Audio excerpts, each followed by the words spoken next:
Hey everyone, it's been a while. I haven't made a video probably in close to 6 months now, something like that. I've been working on a master's degree and working full time, and it got really stressful these last 2 semesters. I've been working on it since 2020. Normally, a master's degree shouldn't take that long, but when you're working full time, I guess it depends on the person, but I could really only handle like one class at a time. And then the last few semesters there, I had to take more to try to get everything done without it taking even more years. So, I just didn't have the mental bandwidth to do much Unreal and other stuff. And so I'm finally done. I graduated, which is a great feeling. And I've been looking back at my projects and getting familiar with things again so I can pick the series back up and keep adding on some features that everyone has been asking for. The main thing being containers and some more user interface work and stuff like that. So yeah, I really appreciate all the feedback and all the comments over the past few months, and got a lot of positive comments, which was awesome. I'm really glad that it seems like my videos helped some people out. That's the whole purpose for all this. And so yeah, that's the plan, is to keep on going, keep on adding things. So I'm still using Rider. I have the most recent version, and I went ahead and installed Unreal Engine 5.4.1. Got everything fixed up with that. If for Rider, all I really had to do was get the engine installed, and then start Rider, and then tell it to set up Rider Link in the engine. So if you have Rider, you can click this little Unreal Engine icon button, go to installation settings, and you can manage it through here. Rider Link, if you're not familiar with it, that's the thing that makes Rider so great with Unreal Engine, is it's like a custom plugin that allows for such a high level of engine integration. So, I apologize for my VS Code or Visual Studio users. As always, the code itself will be the same. You can follow along. You just won't have some of the convenience features I show with Rider. And I did get a few comments from people saying that some things were hard to figure out for Visual Studio. But for the most part, it seems like everyone was able to kind of get past that or resolve those issues. So that's pretty much it. Other than that, the project is the exact same as what it was at the end of video 11. I have done a few very small things that I'm going to cover in this video. The main piece of news I want to start with is that the project is now on version control. I put it on my GitLab. I got multiple comments over the months asking for if it was on version control, and I mainly didn't respond because I just forgot. I forgot that I put this into GitLab. As you can see, my last commit was like 5 months ago. So then I was like, yeah, when I start up again, I should put this on version control for people so that they can, it's nicer to be able to kind of clone it down and start at whatever point you want, or clone it down and kind of look at the code on your own time rather than having to type it all up. So yeah, I wanted to do that. And I was like, I'll put it on. And then I went and saw it, and I was like, oh, I already put it up there. So yeah, I'll talk about the stuff I did in this video, like I said, but for the most part, it's almost exactly the same as what it was. So the very first thing that we're going to do is convert the project to 5.4. If you try to build it right now, you'll see I get an error. And what it's telling me here is you're not using the correct build settings. It says the latest version sets these values by default. It may require code changes. So you need to update your build settings. And so that's really easy to resolve. What we do, we come in here to our target.cs files, which is, essentially telling it how it's going to handle the build target. And these lines here that have V2 is what's causing the problem. I think I was on like Unreal Engine 5.1 or something when I first made this project. It just shows you how long it's been since it's been updated. So all you need to do is, just like how this include order version had .latest, if you look at the autocomplete for this, there's a few different choices, but if you use latest, it kind of like makes your project, I don't know, I guess the word that comes to mind is future-proof. It should make it to where in the future, when there's other build engine versions that come out, you don't get hit with that error. So fix it here in the one that's your project editor target CS, and then in the project target CS, do the same thing. We want latest. Now we should be able to build, and there you go. No more errors. So there's that out of the way. So now the project is converted to use 5.4, compatible settings anyway. And so the next thing we need to do is, well, we don't need to, but what I'm going to do is I'm going to update the project to use the enhanced input system. The old system, you know, you had to bind individual actions like this for press and release and everything. I think it was fine for a long time, but enhanced input is definitely superior and really makes things super flexible. And so we definitely want to switch this to use that. So the first thing we're going to do is we're going to delete everything in setup player input component, because none of that code applies anymore. All the bindings and everything is completely separate now. So delete everything in there, and then come down to the end of the character file. And sorry, I kind of probably opened it and didn't say what I was doing. So we're in the character CPP file. Come down here to the bottom, and all these move and turn functions, get rid of them, because it's all different now. So now let's go over to the header. So what we need to do is we need to start bringing in the different components, the different members that are needed to use enhanced input. So what I'm going to do is I'm going to just here in the, in the properties and variables section, I'm going to add a little subdivider and call it input mapping. Now under input mapping, what we need to do is we need to add in the different pieces that will make enhanced input work. And the first thing you need is what's called a mapping context. So make it a U property, edit anywhere, and all it needs is just, we're going to call it category input, and it is of type U input mapping context. And I'm going to call this one default mapping context.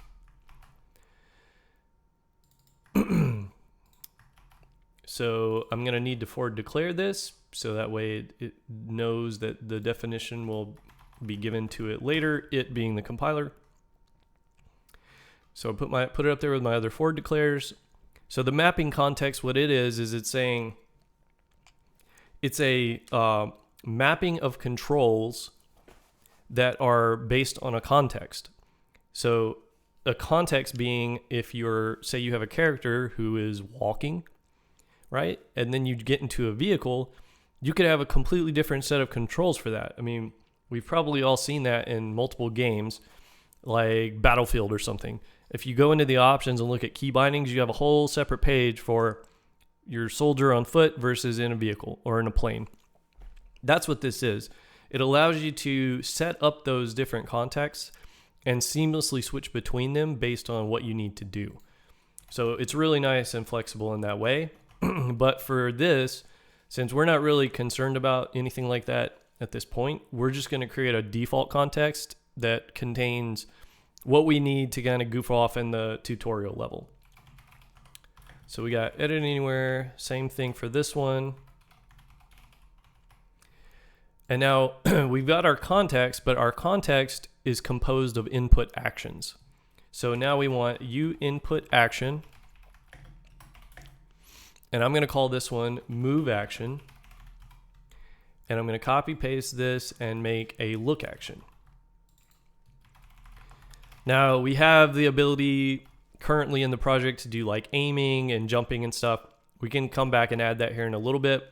The move and look one, mostly it's the move. It's the most involved one to set up because there's a couple different steps in setting it up once you get into the editor. So I'm going to focus on these two for now, and then we'll add the others. So now we deleted all of our functions, and Rider is saying, hey, there's no definition for these. So here's how we need to update them. With the new system, change one of these functions to be called move and one to be called look. With the new system, it doesn't take a single float value anymore.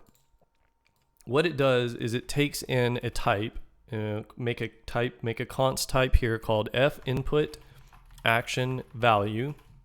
It's a reference, and then you can keep the name value. An f input action value can consist of different axes of data. So in this case, for move, you don't need, when using WSAD movement, you don't need to input the Z axis. So we're going to make it to where this puts in this single type here sends in both the X and Y movement amount for moving. Likewise, we're going to make it to where look takes in the equivalent, which is basically what you're inputting on the mouse to turn the view. So that's what that is. And so now I'm going to come up here. If you're on Rider, you can Alt Enter on your class definition or your class name, go to generate. It knows these two functions don't have a definition, so I'm going to hit OK. And then I'm going to move them back to the bottom of the file where they were before. Okay, so we got that. So now let's come up and go to our setup player input component function that we cleared out. And now in this function, what we need to do is, sorry, I'm just tweaking a few things. Rider's really good about telling you when you're using something that you don't need. It'll gray it out or it'll highlight it. So I like to trim off those little unnecessary pieces. So you can delete, if you had class there, you can delete that. So now the way this is going to work now is we start with an if statement. What we need to do is we need to check if we can get our enhanced input component from our player input component. And what we're going to do is we're going to say you enhanced input component, just call it enhanced input component, CAS checked you enhanced input component, and then we're getting our player input component, which is part of the character class, I believe. Oops, this is not a semicolon. So obviously it's going to be mad because it's saying, hey, this is an incomplete type. So come up here and under your engine includes, add enhanced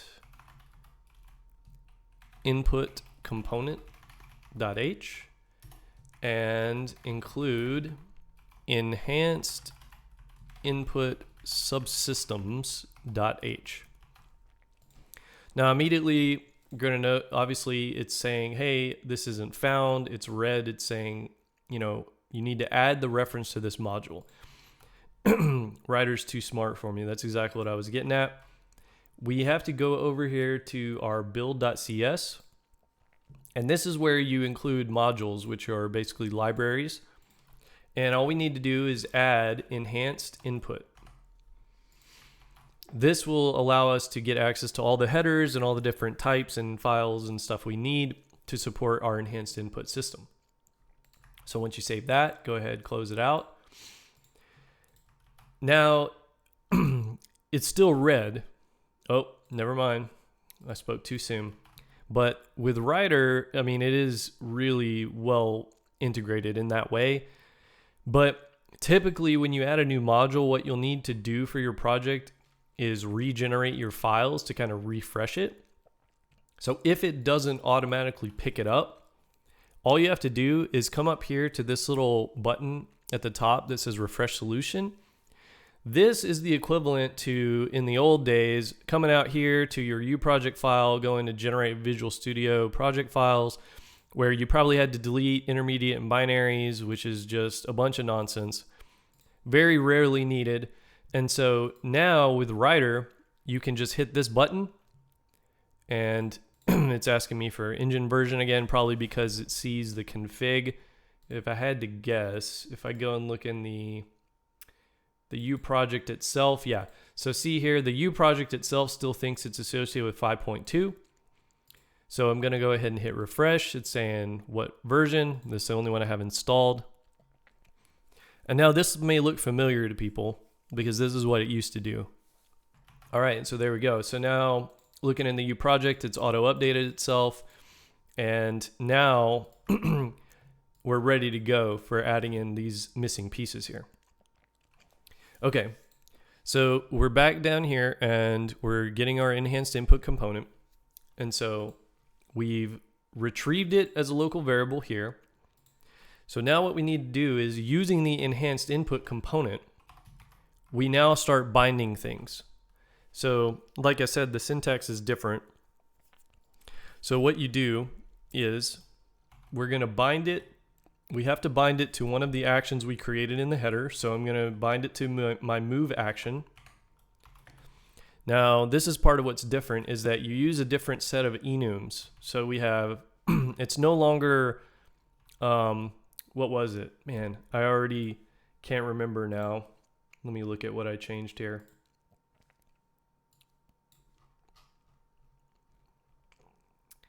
Right, so it used to be IE press release, and it was really focusing on a key, right?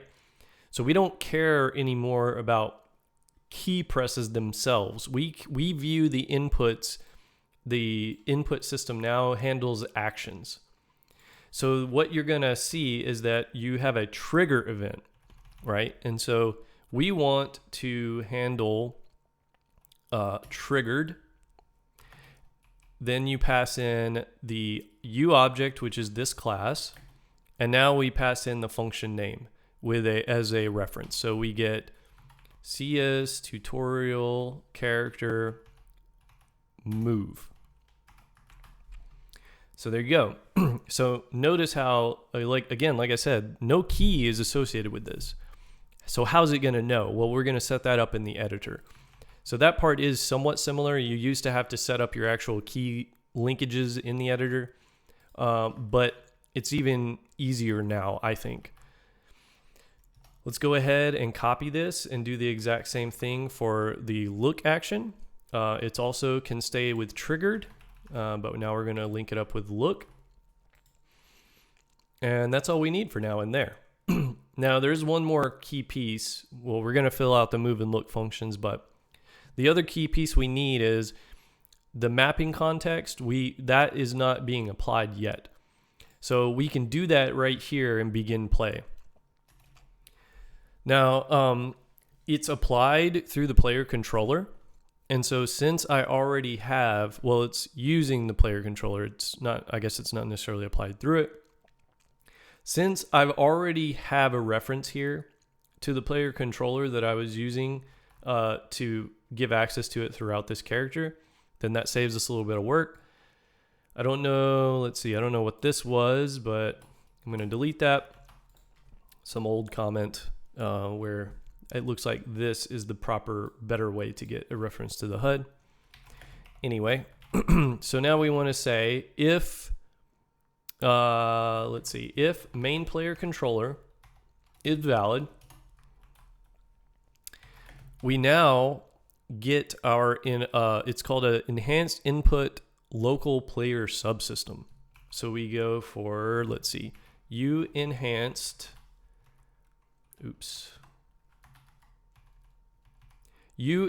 input local player subsystem, and I'm just going to call this subsystem local player get subsystem. Now, as the template, we pass in this exact same type. And then to get it, to actually fill in right here, all you do is you use your player controller, main player controller, get local player. So it's just complaining that it's not used, and I keep putting semicolons at the end of my if statements. Okay. So now we have that. So what we do is we then just say subsystem add mapping context, and we just pass in our default mapping context. And now it also takes in a priority, and then it has options, which are an optional argument, but we're going to just give priority 0. What this is you can actually apply multiple mapping contexts at the same time, and the higher priority ones will overwrite the lowers. So see, higher priority mappings will be applied first and will block lower mappings. So that kind of just adds to the flexibility, right? Like you could temporarily apply a new mapping and then take it away, and your previous mapping, the lower priority one, is still intact and works exactly as it used to. So that's just a really cool feature. Okay, so let's see. So we've got our binding set up. We've got our default context added. What we need to do now is fill out our move and look so that when those functions are called, something actually moves. So for this, this has become what I would say is pretty standard.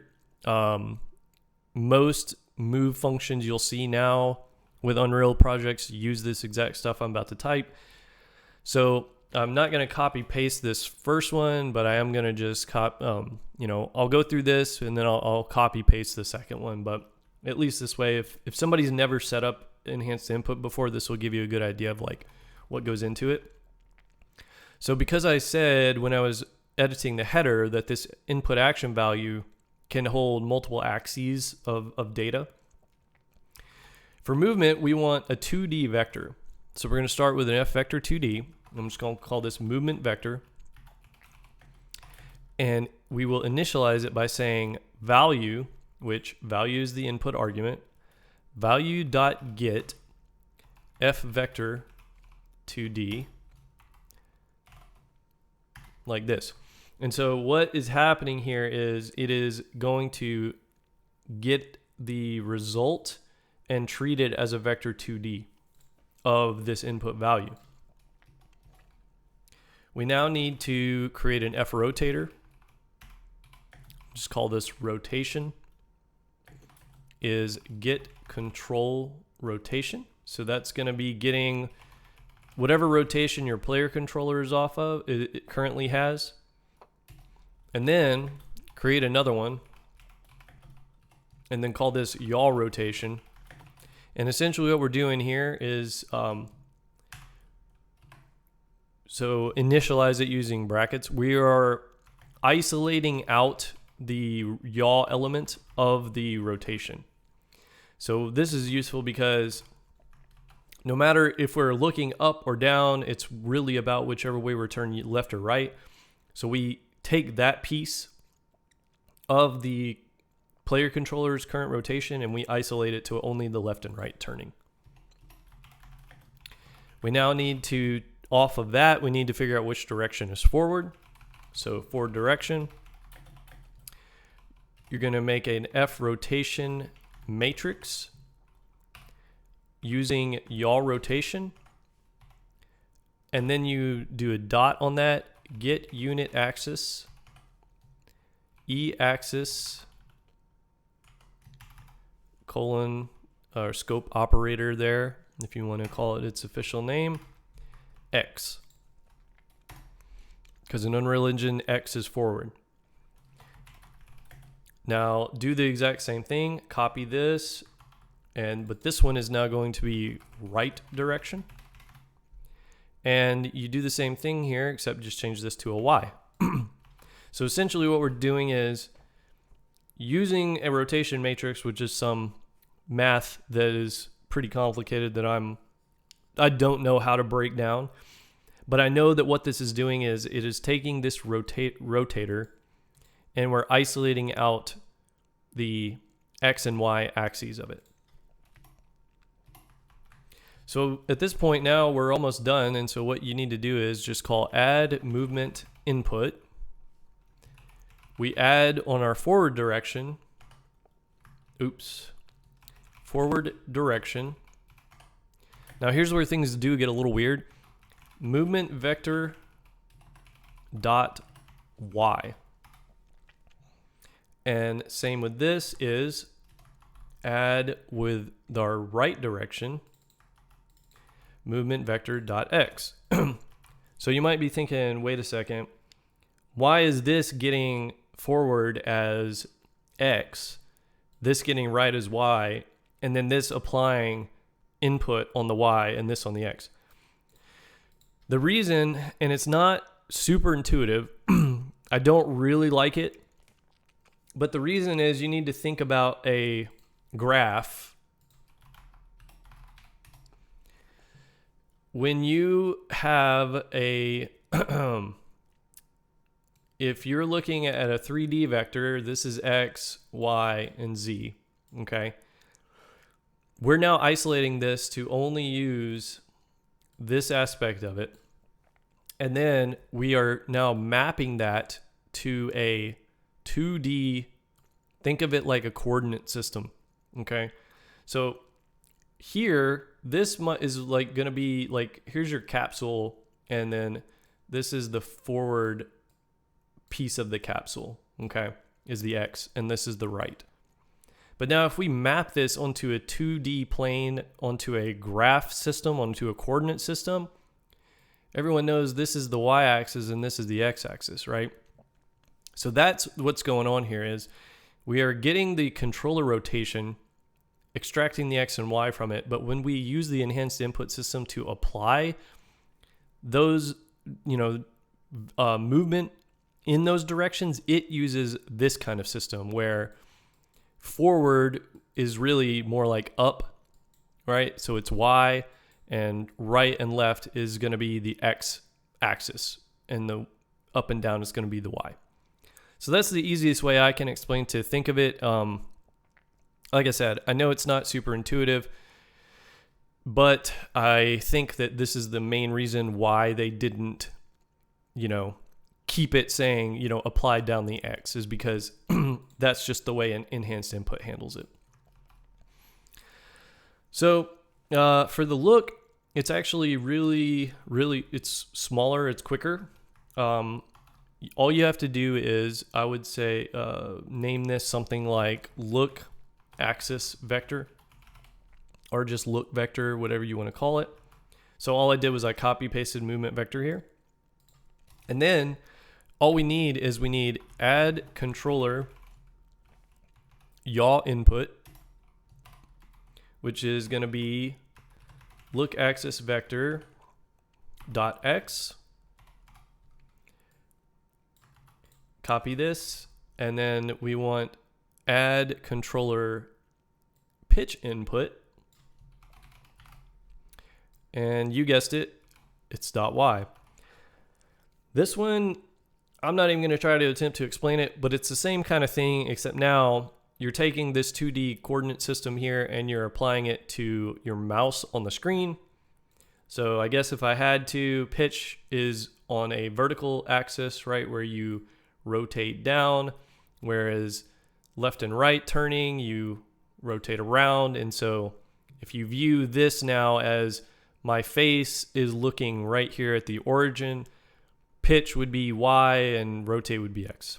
I don't know. But anyway, that's all you need. And so at this point, we've done, this has completed all the C++ modifications we need to support enhanced input. So let's go ahead into the editor. Gonna go ahead and just hit the play button to build and launch. And hopefully there's no issues and editor launches. So there was immediately an error. And I think that there's a huge wall of nonsense here. I think the reason really comes down to the fact that I did not forward declare my input actions. So is writer trying to tell me? Yep. So because of that, it's essentially treating this as just like generic text, and then it freaks out because it's like, I don't know how to handle all this random text that I don't understand. All right, so I just went ahead, added it to my forward declare list here. And so now let's try to build again.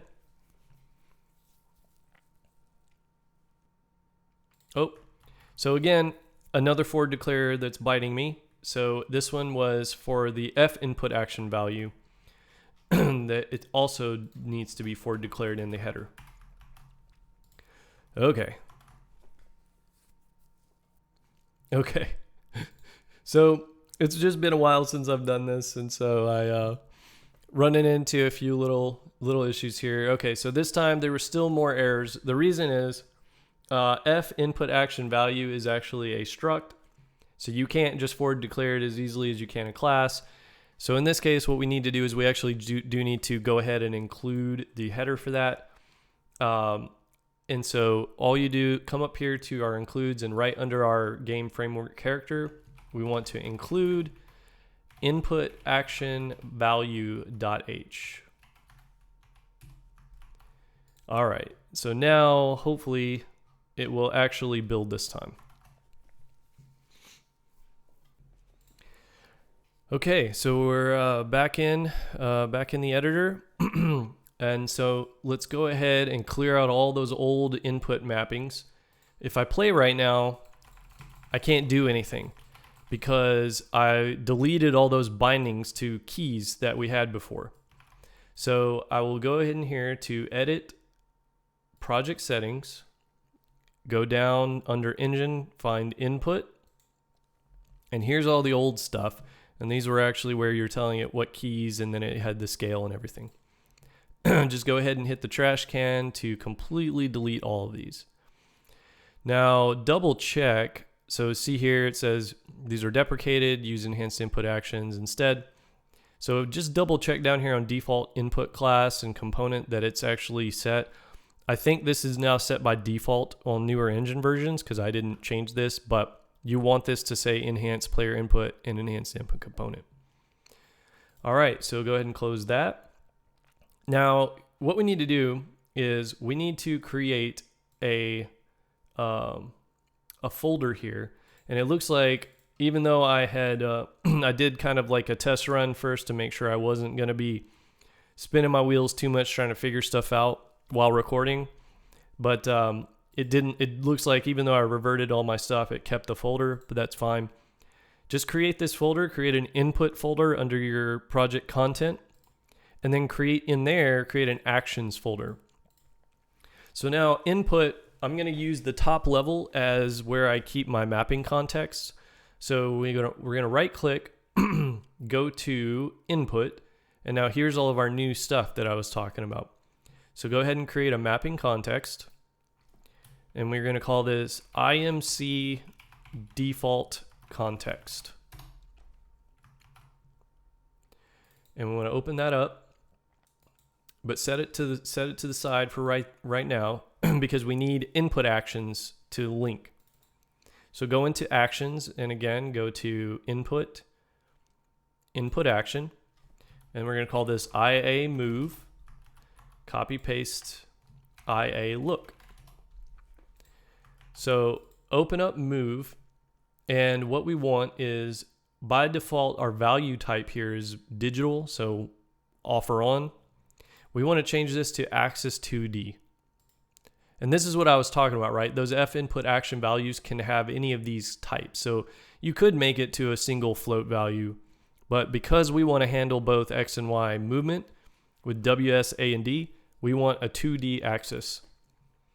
So go ahead and save that. And for look, we shouldn't need to do anything. I think for look, actually, no, I was wrong. So change look to be an axis 2D as well, because it is taking in X and Y.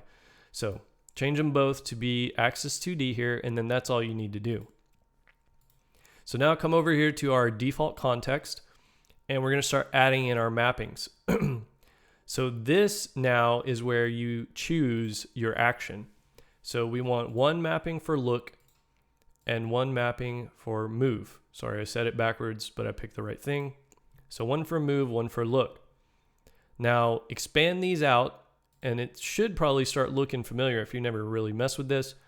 But this is now where you choose the keys that you want. So we want 4 keys: W, S, A, and D. Now, when you bind these, the way that this works is by default, for a 2D axis, they modify the X value. From when we set it up in the CPP, we know that we need both X and Y inputs.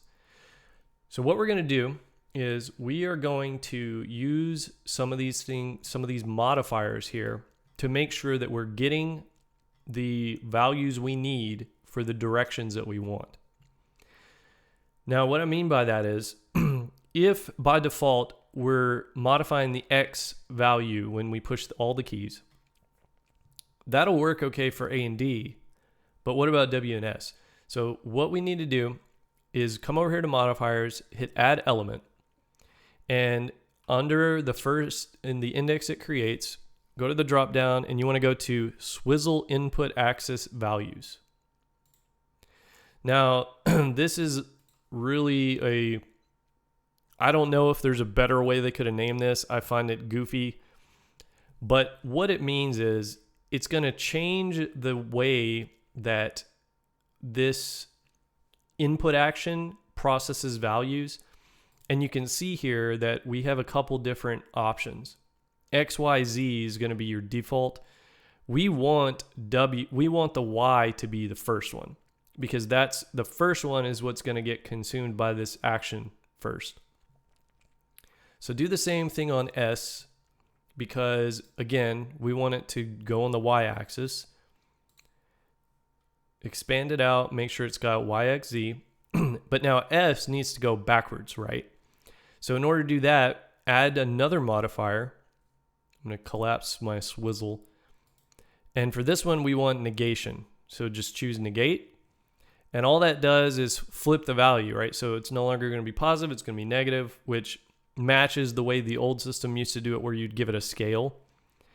In this case, we only really care, we're isolating this to a 2D axis anyway, so it doesn't really matter. But I think what we can do here is uncheck these. You can leave them checked and it shouldn't affect anything, but I'm going to go ahead and do that. So now we should actually be able to test this. Okay, not yet, not quite yet. Let's continue on. Oh, I know why.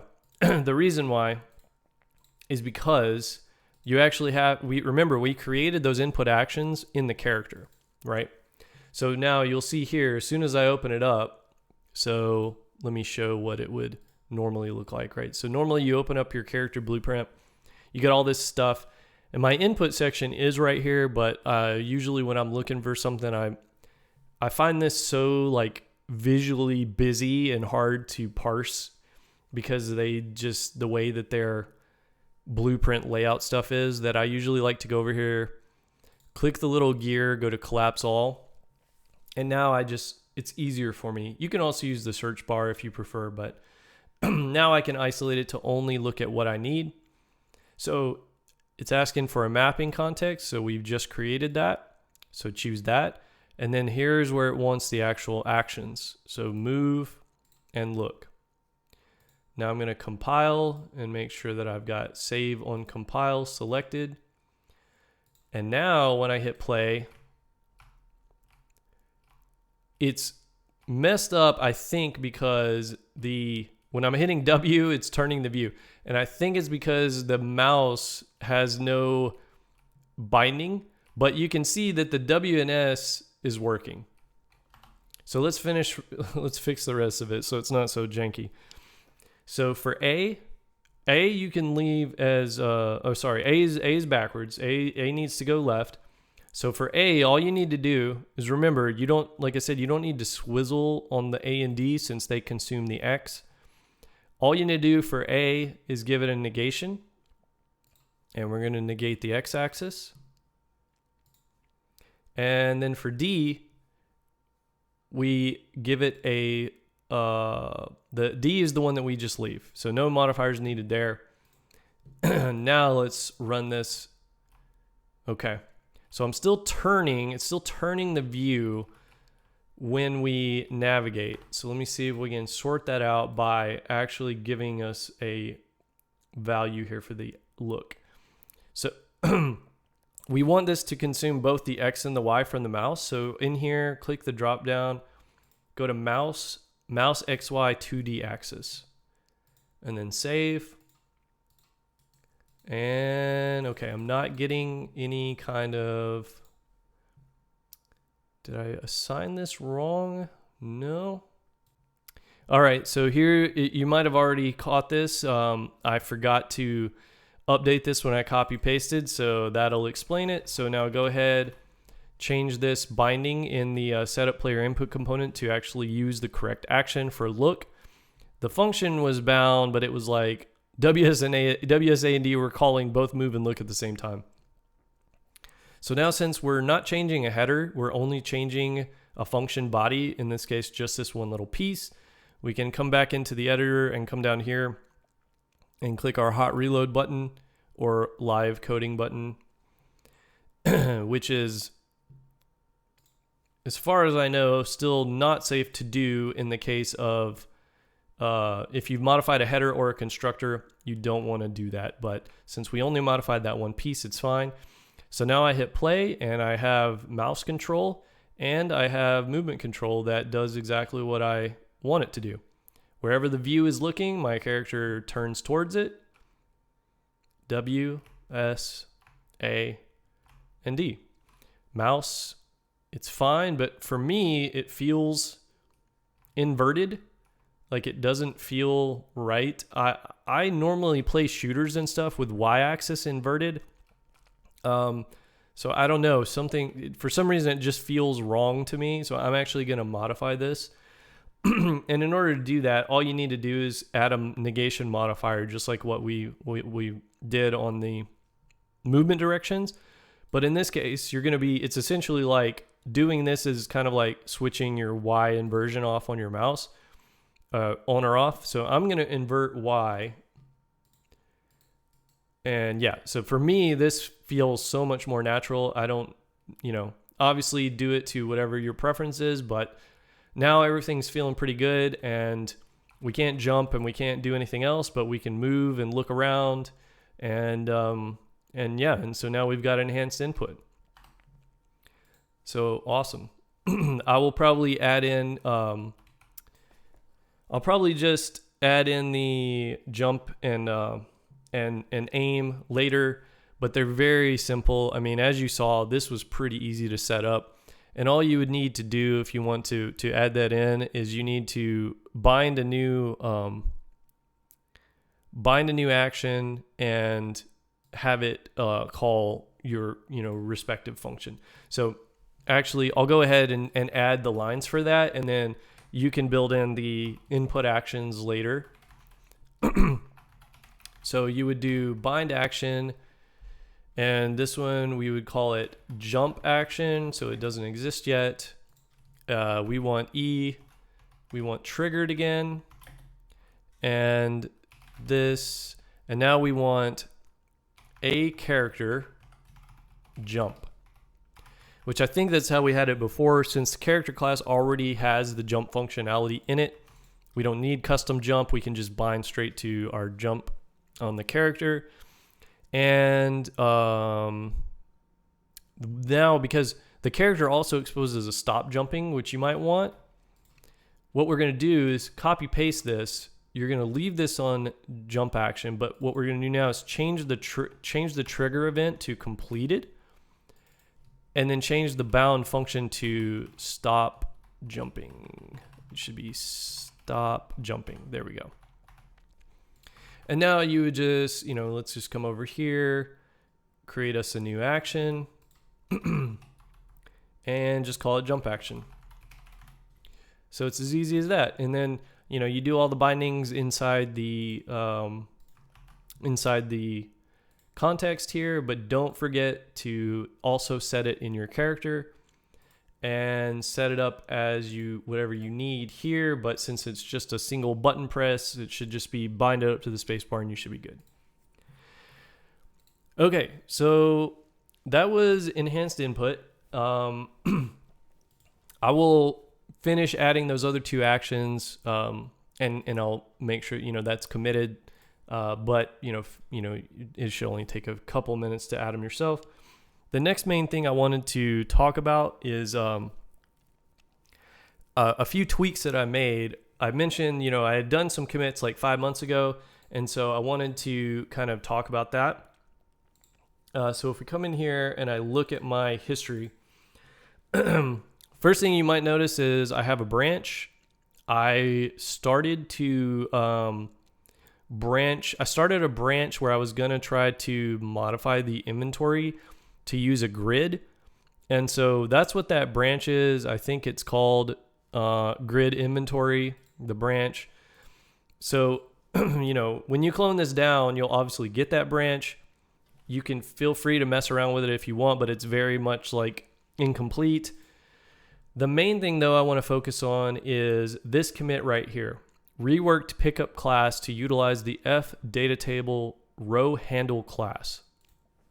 So let's close out our character, come over here to pickup. Now, I forget how I even found this thing. I never knew this existed, but there is a class specifically meant to make it easier for handling data table info. And it's called F data table row handle. So the F data table row handle takes in a reference to a data table and then a row name. And it just allows you to manage that type of stuff so much easier. So if I come back, let me open this up. So what we were doing before, so here's the diff for what it was before. So before, what we had a reference to the data table in the character. We had to pass in an item ID. It was kind of clunky. I didn't really like it. You would have to remember the IDs and type them in. It's just like, it wasn't really scalable. Because what if you had 1,000 items? You would have to have some kind of database or something on the side to keep track of them all. Maybe like an Excel sheet. I don't know what. It would have just been a hassle. So you'll notice that what happened here is these got deleted. We no longer need those references. And then I changed my, this just got moved. So the interactable data, that's still there. But now I have this F data table row handle. And so that's here. So delete the old desired item ID and the data table reference.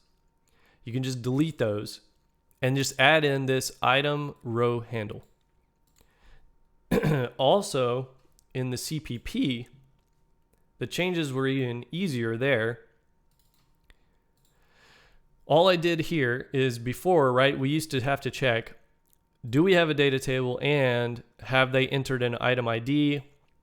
If this passes, then you go down here, you get your row, find row, and it did this goofy thing where you had to take in the item ID and the string version of it. I always thought that was really lame. I didn't like that.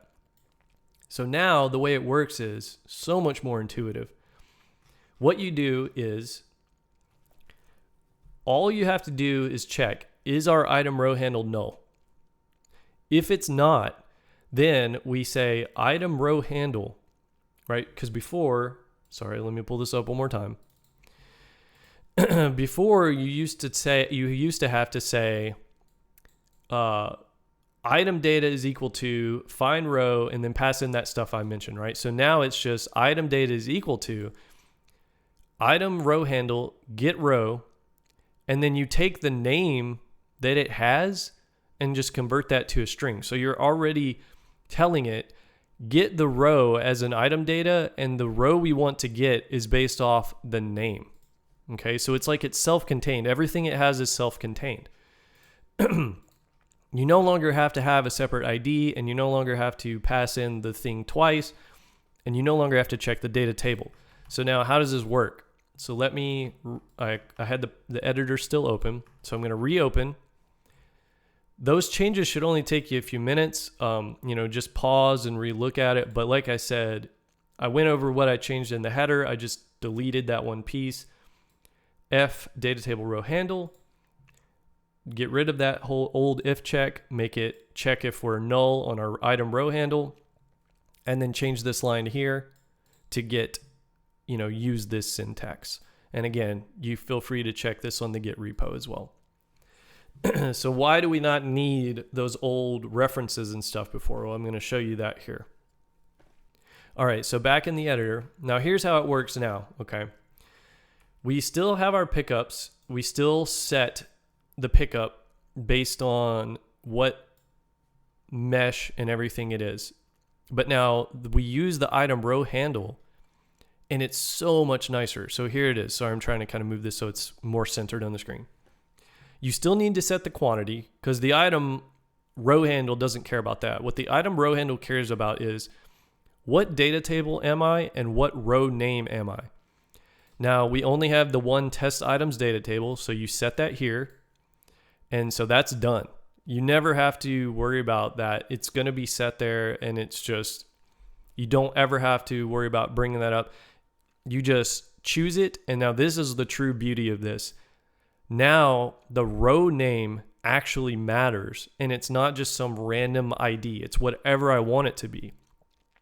And if you worked through the old videos, I added in that functionality that showed how when you choose something, it updates the mesh. That all works just the way it did. There are a few tweaks to it. I'm going to have to show you that. There's a few tweaks to make to the code, but they're very minor.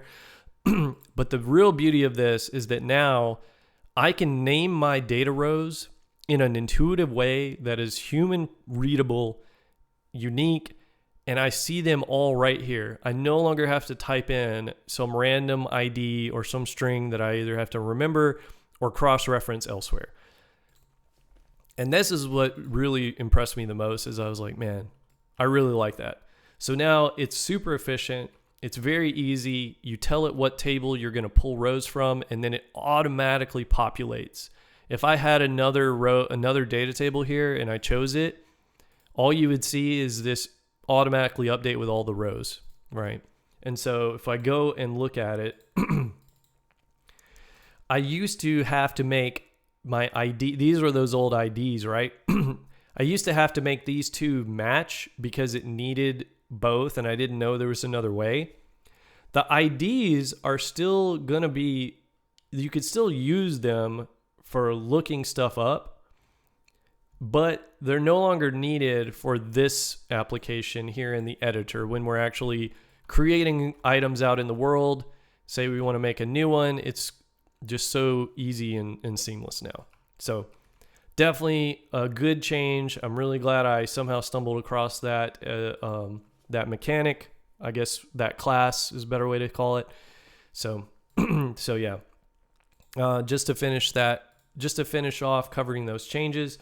Again, if I pull up the diff here, the function that modifies the mesh based on what you're choosing.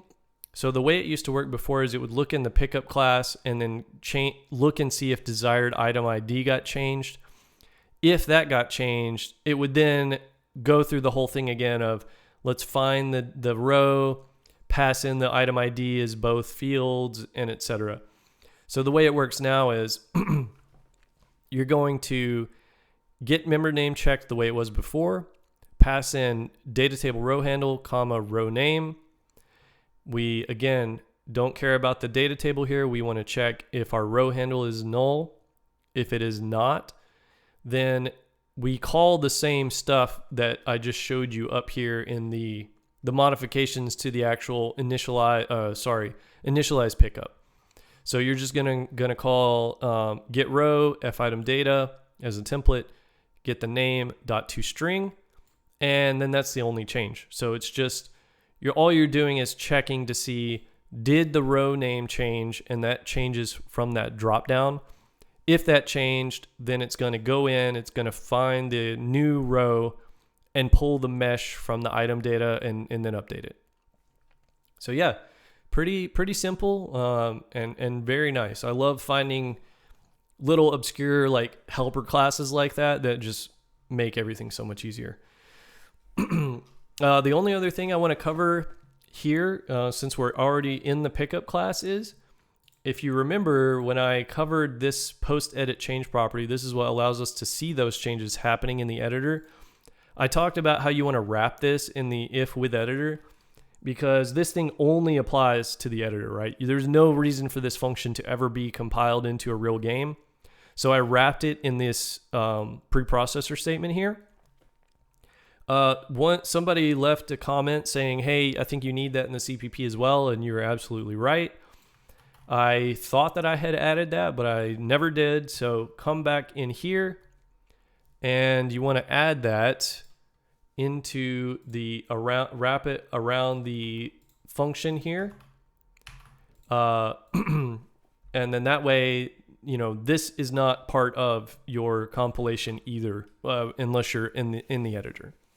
So just a little thing that I missed. So I really appreciate whoever it was that pointed that out in the comments. All right, so that wraps up everything that I was wanting to cover for this video. The main focus of this video was to just kind of like dust off the old project, because it's been several months now.